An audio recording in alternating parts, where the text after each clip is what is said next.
आज मैं आप लोगों के सामने फ़ानी बदायनी के गज़ल, जिसका पहला शेर इस तरह से है। एक मुअम्मा है समझने का न समझाने का, ज़िंदगी काहे को है ख्वाब है दीवाने का मतलब बयान करना चाहता हूँ।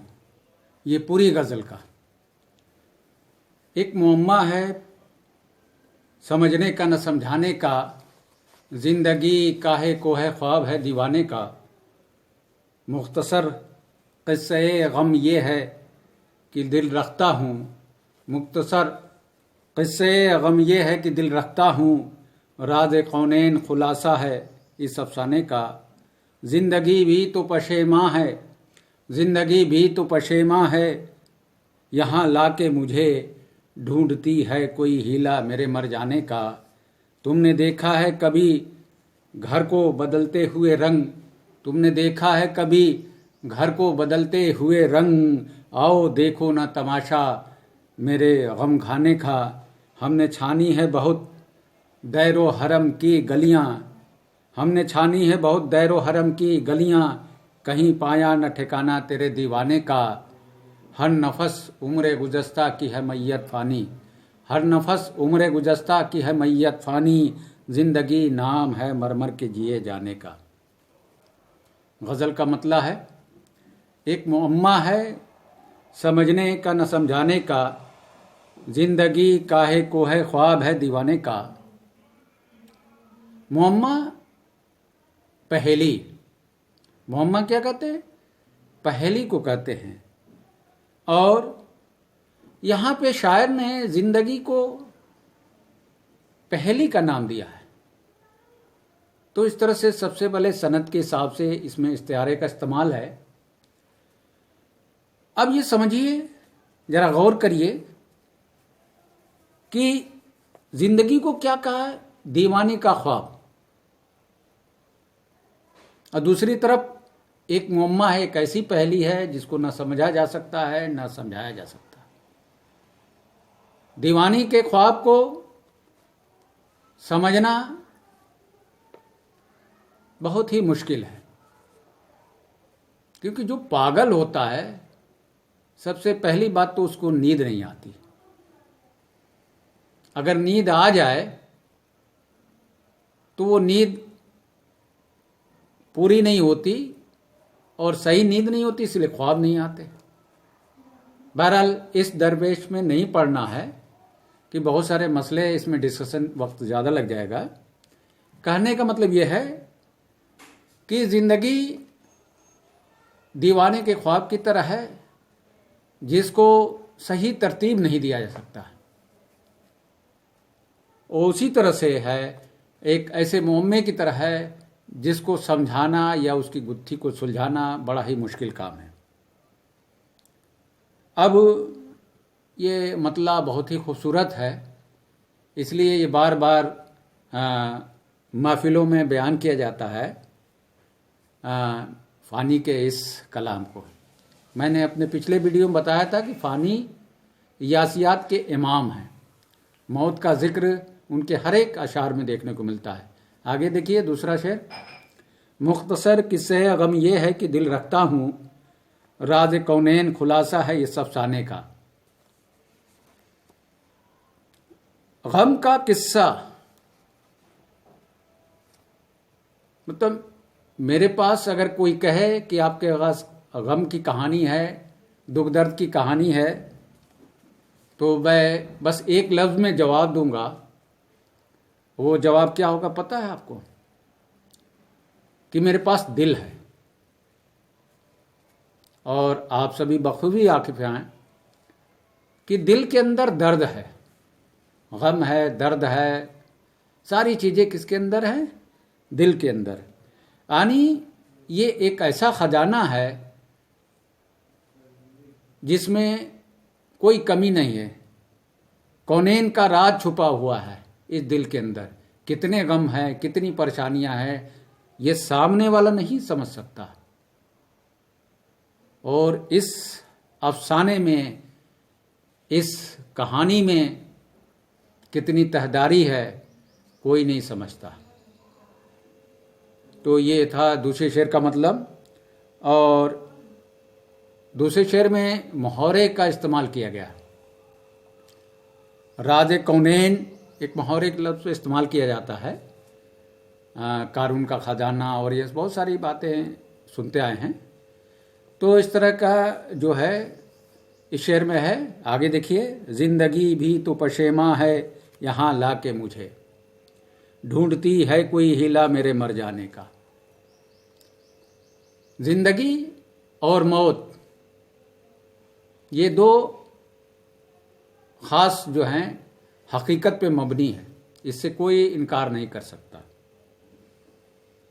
मौत के लिए कहा जाता है कि मौत जब आती है किसी न किसी बहाने से आती है।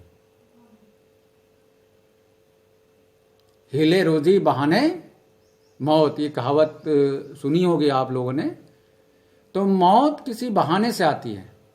अखबारों पढ़े, किसी का हार्ट अटैक हो गया, किसी को कैंसर हो गया, किसी को निमोनिया हो गया, किसी को क्या हो गया, किसी को क्या हो गया। तो मौत एक बहाने से आती है, जबकि सबको मालूम है, ये हकीकत है कि हर एक नफ्स को मौत का मज़ा चखनी है। यानी जो पैदा हुआ है उसको एक न एक दिन मरना है। फिर ये बहानेबाजी कैसे? तो कहने का मतलब है कि जिस मकसद के तहत हमारे बनाने वालों ने हमको बनाया, हमें बनाया, और बना के पछता रहा है, खुश नहीं है। क्यों? क्योंकि हम उसकी मकसद को पूरा नहीं कर रहे। जिस मकसद के तहत हमारी तख्लीक की गई, जो हमसे वादा लिया गया, हम उसको पूरा नहीं कर रहे हैं। तो क्या कर रहा है? सोच रहा है किसी न किसी बहाने को इस बंदे को, इस मखलूक को वापस बुला लिया जाए। तो सारा इल्जाम किस पे डाल देता? बंदे पर, मखलूक पे। हाँ, तो उसके लिए बहाना बना देता है। ठोकर लगती है, गिरता है, मर जाता है।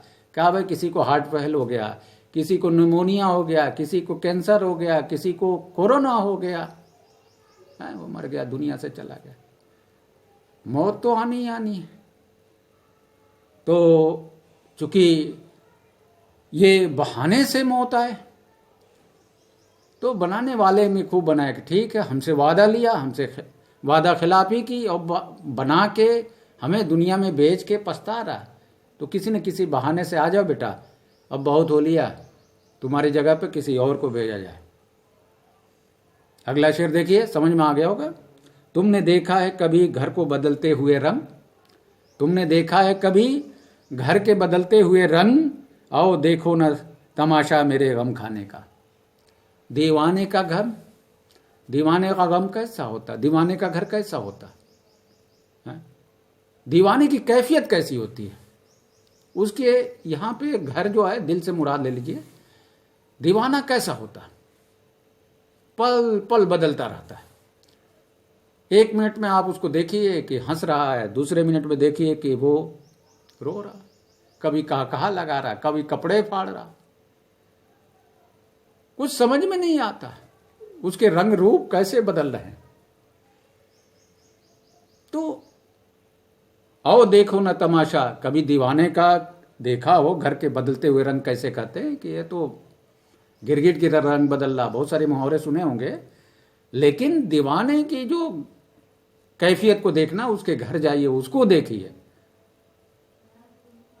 आओ देखो ना तमाशा मेरे गम खाने का। गम खाना यहाँ मुराद है दिल, जहाँ पे गम निवास करता है, गम अपना ठिकाना बनाए रखा है।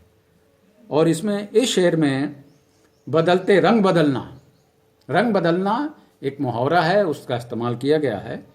तो आप फन्नी महासिन में आप ये लिख सकते हैं कि रंग बदलना मुहावरे का इस्तेमाल किया गया है। इसमें आपकी बात में वजन पैदा होगी, तो इस बात पे तवज्जो दीजिए। अगला शेर देखिए, हमने छानी है बहुत दैरो हरम की गलियां, कहीं पाया न ठिकाना तेरे दीवाने का। शायर कहता है कि हमने दैरो हरम की गलियां, यानी मस्जिद, मंदिर, मैखाना, जो जहाँ पे किसी ने कह दिया पहुंच गए, देखता हूं कि शायद तेरा असल दीवाना कहीं पे मौजूद हो, लेकिन तेरा दीवाना कहीं नहीं मिला। दीवाना यानी जिसने तुझे चाहा है, जिसने तुझे से मुराद खुदा को बनाने वाले को जो प्यार करता है, उसको ढूंढता रहा, जगह जगह मारा मारा फिरता रहा, लेकिन उसे कहीं नहीं पाया।